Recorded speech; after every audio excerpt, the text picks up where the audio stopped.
Here's a question. Why do I talk to myself the whole time? Why do I talk to myself the whole time?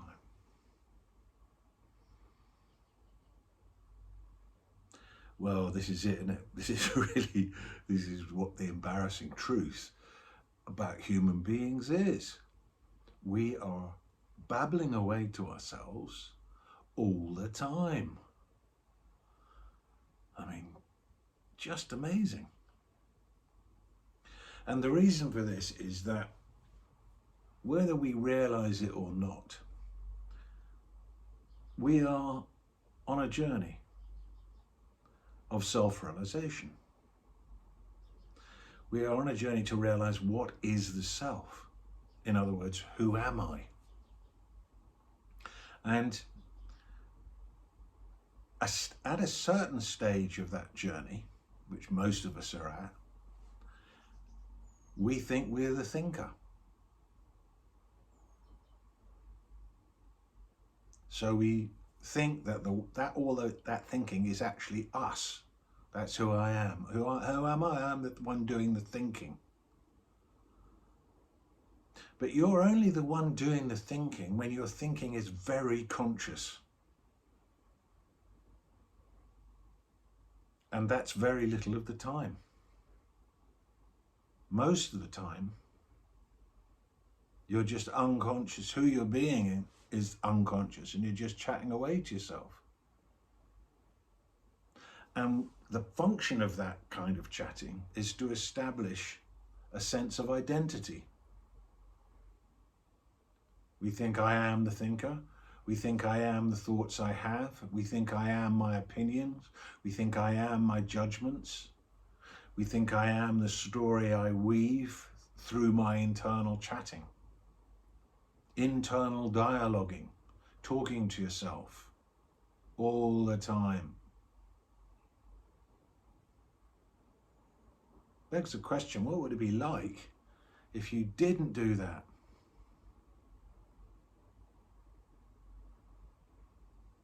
There was just silence, pure perception, just seeing, just hearing, just noticing. What would you experience? Would your experience be better, or would it be worse, your experience of life? And because we haven't found the truth of who we are, we create it. We characterize ourselves through the internal dialogue. We create this character, and it's all made up of internal chatting.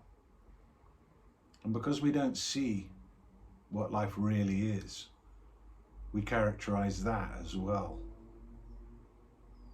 We create meanings through chatter to ourselves. And this gives us a sense of stability, but it's not really stability, is it?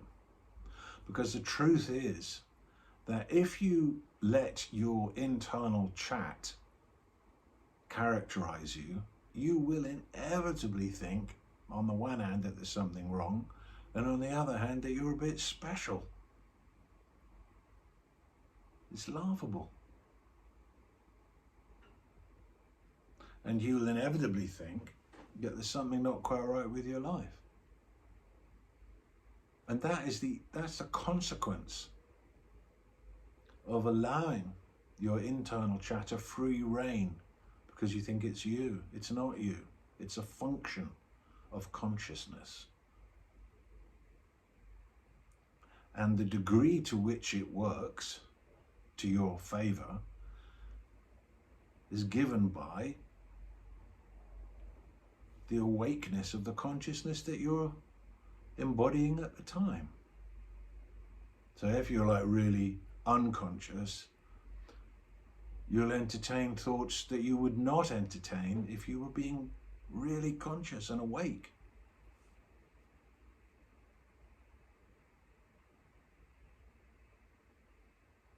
Peace is possible.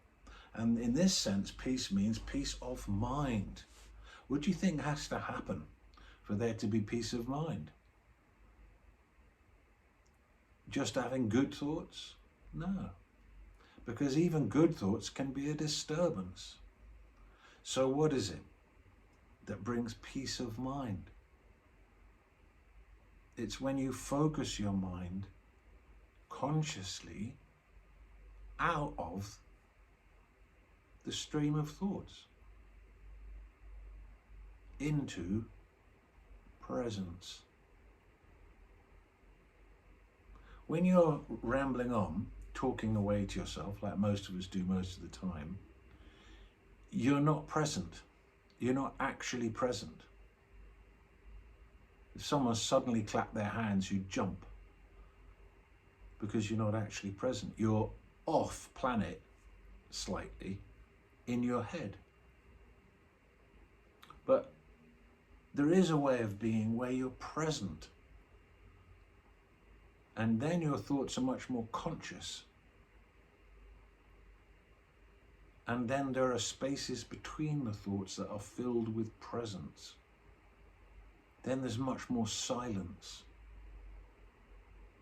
And then you really don't need to talk to yourself in the way that you did before.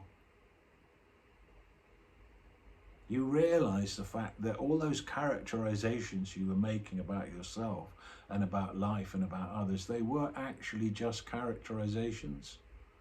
And they were heavily influenced by the kind of consciousness that you were in at the time that you made them. And that you don't actually need to be doing that. And that peace of mind is one of the greatest things you'll ever have. And there's no end to it. There's no end to the presence. There's no end to the peace. It can get so still, so silent, so peaceful, so profound, so awake, that you could call it divine. But the mind fills that space with chatter, meaningless, most of it nonsense. You see something, you think about it. Then you have a thought about what you thought about from seeing something. And constantly it's just going on of its own accord. And the antidote is to focus, to own your existence, not to have it be taken over by chatter. And that is a choice you can make. There's something behind the chatter. There's something beyond the mental realm. There's a more profound knowing than that which the intellect can provide. And your mission is to realize it.